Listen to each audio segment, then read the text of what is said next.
உயிரற்ற மீன் நீர் போகும் பாதையில் போகும். உயிருள்ள மீன் எதிர்நீச்சல் போடும்.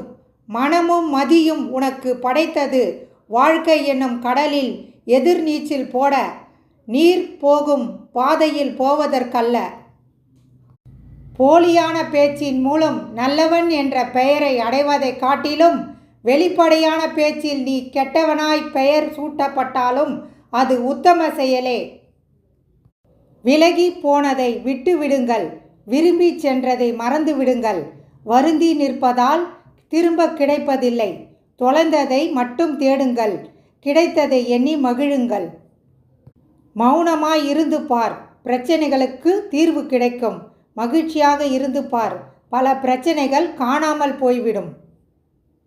உனக்கு துரோகம் இழைத்தவனை ஒருபோதும் மன்னிக்காதே. அவன் மீண்டும் துரோகம் இழைக்க மாட்டான் என்று எந்த உறுதியும் இல்லை.